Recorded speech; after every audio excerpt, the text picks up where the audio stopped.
Good morning, class.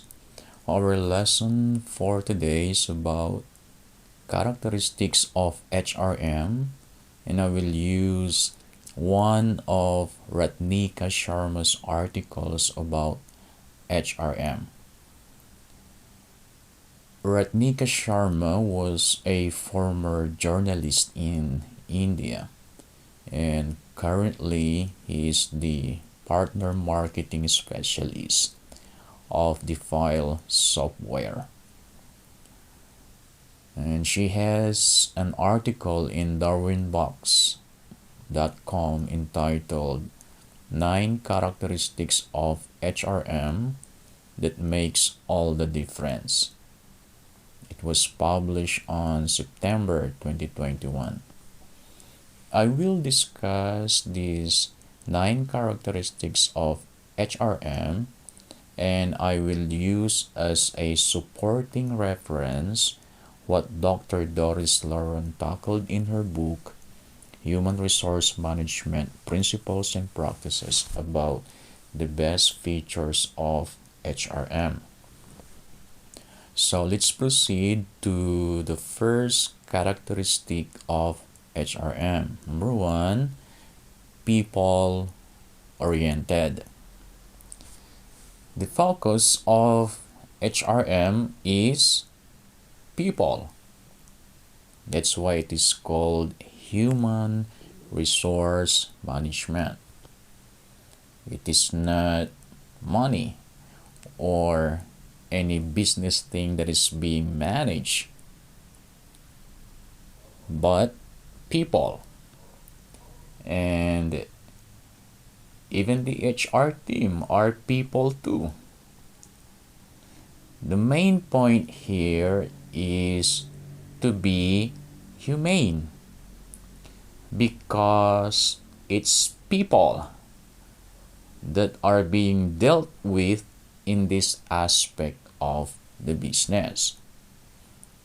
Dealing with all employees should be kind and respectful. And this is similar to what Dr. Lauren said in her book, quote, "In HRM, each employee is considered to be a human being that is worthy of respect and compassion." The number 2 characteristic of HRM is employee oriented. The key for employees to become hardworking and strategic, they must be happy in their work. And this is where HR also must strategize on how they can eliminate or at least minimize anything that prevents the employees from enjoying their work. Dr. Lauren said in her book, quote, "Employees are the doing individuals of an organization. Rewarding them for their contributions to organizational success is a strong reinforcement to increase the level of their job performance." If an employee's contribution to the company is recognized and appreciated, he or she will be happy. Employees will work hard and improve their work. Number 3 characteristic of HRM is gives opportunities. The application of this characteristic of HRM will become easier when the company has a clear plan to expand its operation. And with the growth plan, the HR can show employees their possible job positions in the future, providing they meet the requirements and qualifications.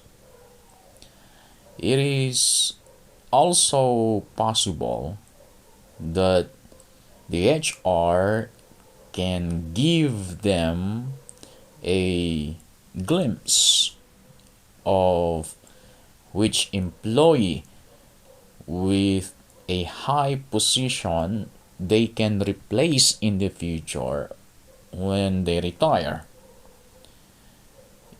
If there is no opportunity for them in the company, then the HR can tell them to continue improving their performance and character, because that will serve as their preparation to be hired by a bigger company. Number 4 characteristic of HRM is decision oriented. In an HR unit, they don't just make decisions without a solid basis. Their strong basis for making decisions is whatever the indicated facts and truths in the employee's record. HR always has to decide about whose applicants to be selected, who needs to be included in training and development, who needs to be disciplined or terminated, who needs to be demoted or promoted, and whose employees should retire. Their decisions have to do with how the company will be organized for growth and in order to be even more successful. The number 5 characteristic of HRM is development oriented. HR always ensures that the right training is given to each selected employee. And even though all employees are well trained already, reskilling and upskilling are still needed. It is still necessary to ensure that the procedures they do are still proper according to the company's standards.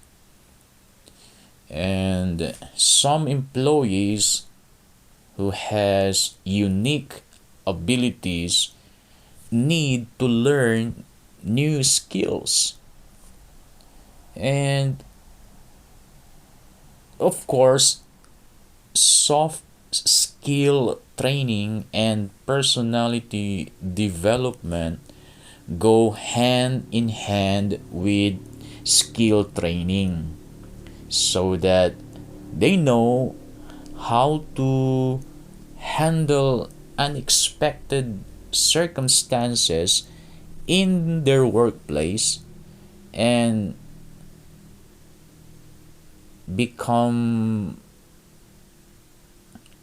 their principles in handling about their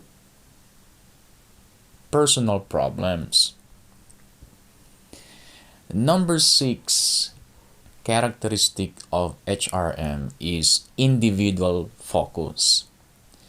This is even deeper than the first characteristic of HRM, that is people oriented, because this is about building a personal connection with each employee to ensure whether an employee is happy or not. This is not just about the survey questions or immediately disciplining an employee, but HR will find out from the employee himself or herself through personal questioning with a sense of understanding and concern.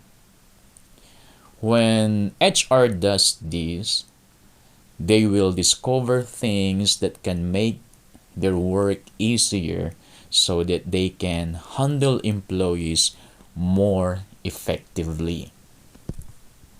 Number 7 characteristic of HRM is continuous function.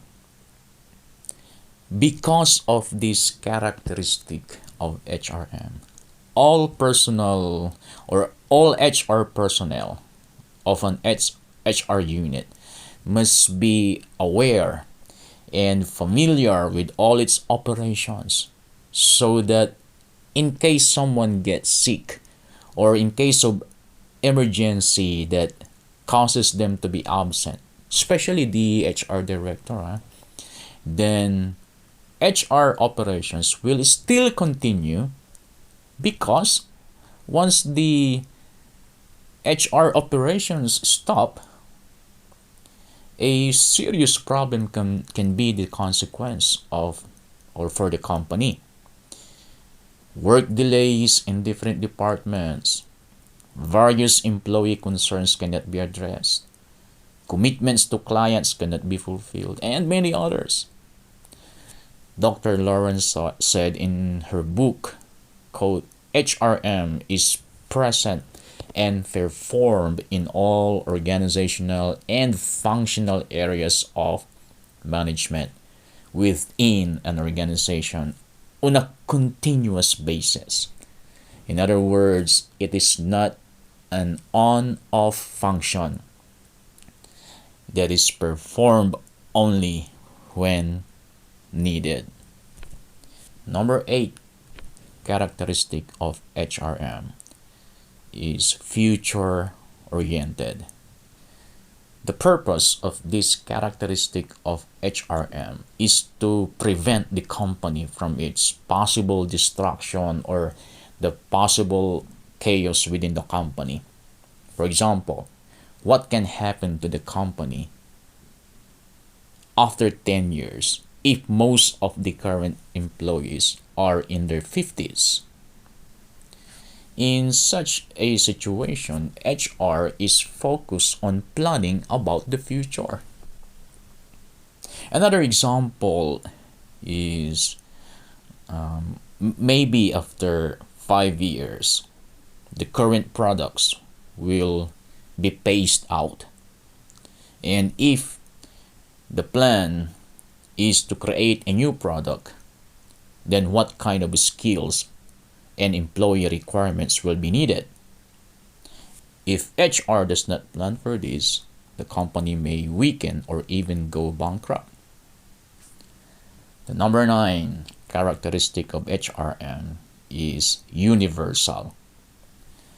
What this means is that how effective the HR functions are in one company is the same in another company in any country, whether they have many or fewer employees. An HR unit only becomes ineffective when its functions are not correct in a company, which is the result of not strategizing its steps. And so we will end the discussion here. I hope you learned a lot from our lesson today.